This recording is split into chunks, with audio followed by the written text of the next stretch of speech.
Hello बच्चों, let's read the question. The question says a ball thrown vertically up from the top of the tower reaches the ground in 12 seconds. Another ball is thrown vertically downwards from the same position with the same speed. Take 4 seconds to reach the ground. Find the height of the tower. Take g is equals to 10 metre पर second square. ठीक है बच्चों, सो हमें g की value given है. तो सबसे पहले हम डायग्राम बना लेते हैं. तो ये हमारा क्या है, टावर है, जिसके टॉप से हमने क्या किया है, फर्स्ट केस के अंदर ऊपर की तरफ बॉल को थ्रो किया है. ठीक है बच्चों, तो ऊपर की तरफ हम मान लेते हैं कि u वेलोसिटी से इसको हमने ऊपर की तरफ थ्रो किया. अब ये सर्टेन हाइट पर जाती है बॉल और फिर यहाँ से नीचे की तरफ ये वापस आ जाती है. ठीक है बच्चों, और यहाँ से ये जो पॉइंट है वापस यहाँ पे टॉप ऑफ हाइट तक आती है, फिर यहाँ से ये नीचे की तरफ चली जाती है. सो इस केस के अंदर जो पूरा जो टाइम लगता है वो हमारा t इज इक्वल्स टू कितना है, 12 second. T is equals to कितना है, 12 सेकेंड. तो देखो पहले केस के अंदर ये हो गया हमारा फर्स्ट केस. अब फर्स्ट केस के अंदर जो डिस्प्लेसमेंट होगा वो क्या होगा, क्योंकि हमने यहाँ से थ्रो किया है तो वापस यहाँ से यहाँ तक जब बॉल पहुंचेगी ऊपर से नीचे आते वक्त, तो ये डिस्प्लेसमेंट यहाँ से यहाँ तक का तो जीरो हो जाएगा. तो जो टोटल डिस्प्लेसमेंट होगा वो हमारा क्या होगा, हाइट ऑफ टावर के इक्वल होगा. और एच यहाँ पे जो क्या आ जाएगा, नेगेटिव की तरफ. अब देखो हमारा जब यहाँ पे आएगा तो यू हमारा यहाँ पे इस कंडीशन के अंदर वो यू हो जाएगा वो नीचे की तरफ. ठीक है, और जी जो लगेगा वो हमारा क्या लगेगा, नीचे की तरफ लगेगा, माइनस जी. ठीक है बच्चों, अब सेकंड केस के अंदर हमने क्या किया है कि बॉल को नीचे की तरफ थ्रो किया है. तो यहाँ पे वेलोसिटी कितनी हो जाएगी, यू, और वो क्या होगी, नेगेटिव के अंदर. ठीक है बच्चों, और यहाँ पे जो जी लगेगा वो क्या लगेगा, माइनस जी लगेगा. और टाइम पीरियड इसके अंदर कितना लगेगा, टी लगेगा. अब देखो हम क्या करेंगे, इस क्वेश्चन को सोल्व करने के लिए की कंसेप्ट अप्लाई करेंगे. सो की कंसेप्ट. अब की कंसेप्ट के अंदर हमारा क्या हो जाएगा, हम इक्वेशन ऑफ मोशन लगाएंगे.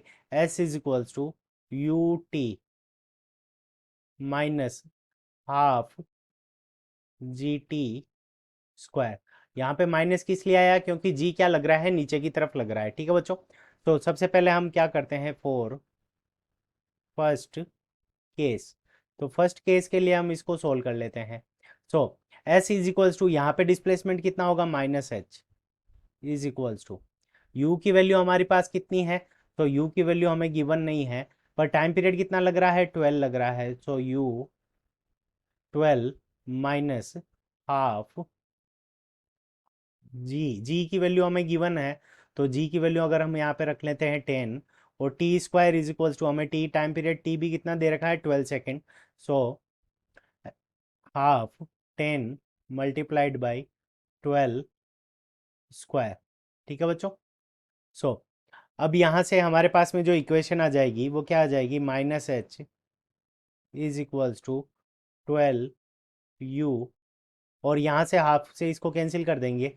तो यहाँ पे कितना आ जाएगा, 5 आ जाएगा. 12 का स्क्वायर करेंगे, सो -5 मल्टीप्लाइड बाई 144. ठीक है बच्चों, अब 144 को जब हम इससे मल्टीप्लाई कर देंगे तो 5 फोर जा 20 हो जाएगा, यहाँ पे 2 आ जाएगा, 5 4 जा 20 और 2 यहाँ पे 22 हो जाएगा, और यहाँ पे 2 कैरी चला जाएगा तो 7. तो यहाँ पे हमारे पास में माइनस एच की वैल्यू कितनी आ जाएगी, 12 u माइनस 720. सो माइनस एच की वैल्यू आ गई है क्योंकि नेगेटिव डिस्प्लेसमेंट है. सो ये फर्स्ट केस के अंदर ये माइनस एच की वैल्यू आ गई. अब हम सेकेंड केस के लिए करेंगे, सेकेंड केस. ठीक है बच्चों, अब सेकंड केस के लिए हम जब करेंगे, सो यहाँ पे भी जो डिस्प्लेसमेंट है वो हमारा क्या है, नेगेटिव है.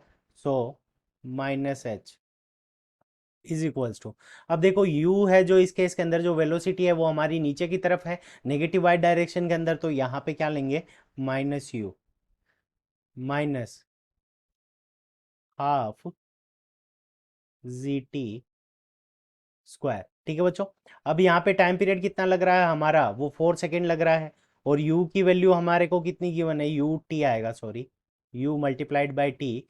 So minus u multiplied by 4 minus half of g की वैल्यू हमारे पास में कितनी गिवन है, 10, और यहाँ पे टाइम पीरियड कितना गिवन है, 4 सेकेंड. 4 का स्क्वायर करेंगे तो यहाँ पे हमारे पास में कितना आ जाएगा, 16. 2 से कैंसिल कर देंगे, सो यहाँ से इसको कैंसिल कर देंगे 2 से, तो 8 हो जाएगा, और 10 और 8 को मल्टीप्लाई कर देंगे तो -80। सो यहाँ पे आ जाएगा -4u -80, और ये किसके इक्वल हो जाएगा, माइनस के h के इक्वल, और इसको हम दे देंगे इक्वेशन नंबर सेकंड। ये हो गई हमारी इक्वेशन नंबर सेकंड, और ये हो जाएगी हमारी इक्वेशन नंबर फर्स्ट। अब देखो, minus H is equal to -12u -720, और यहाँ पे भी -h is equal to -4u -80। तो दोनों ही हमारे क्या है कि दोनों इक्वेशन एक दूसरे के इक्वल हैं, तो यहाँ पे हम दोनों को इक्वल कर देंगे। तो 12u -720 is equals to -4u -80। ठीक है बच्चों। तो इस 4u को इस तरफ लेकर आएंगे तो ये माइनस का क्या हो जाएगा, हमारा प्लस हो जाएगा, तो 16u। अब ये माइनस का 720 है, उस तरफ जाएगा तो पॉजिटिव का हो जाएगा, तो 720 -80। ठीक है बच्चों। 720 में से 80 को माइनस करेंगे तो यहाँ पे हमारे पास में कितना आ जाएगा, 640। ठीक है बच्चों। सो 16u इज इक्वल्स टू हमारे पास में कितना आ गया, 640। सो u इज इक्वल्स टू हमारे पास में क्या आ जाएगा बच्चों, 640 डिवाइडेड बाई 16। ठीक है बच्चों। सो यहाँ पे u की वैल्यू कितनी आ जाएगी, 40 मीटर पर सेकेंड। ठीक है बच्चों। तो हमारे पास में जो इनिशियल वेलोसिटी है वो उसकी वैल्यू आ गई 40 मीटर पर सेकेंड। ठीक है बच्चों। अब हमें क्या निकालनी है, हाइट निकालनी है। तो हम हाइट के लिए फर्स्ट नंबर इक्वेशन या सेकंड नंबर इक्वेशन कोई भी यूज़ कर सकते हैं। तो अगर हम सेकंड नंबर इक्वेशन यूज़ करें, सो हाइट, सो -h, ये डिस्प्लेसमेंट है। अगर हाइट मान यहाँ पे हम वैल्यू रख देते हैं u की, सो -4 मल्टीप्लाइड बाई 40 माइनस हाफ। जी की वैल्यू हमारे पास में कितनी है, तो जी की वैल्यू 10, और टी स्क्वायर हमारे पास में कितना आ जाएगा, 16।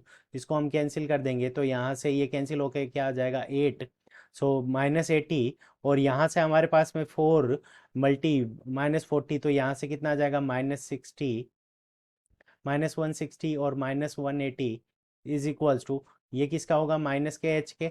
तो यहाँ से एच इज इक्वल्स टू हमारा माइनस और माइनस कैंसिल हो जाएगा, तो 240 मीटर्स। सो एच की वैल्यू हमारे पास में कितनी आ जाएगी, 240 मीटर्स।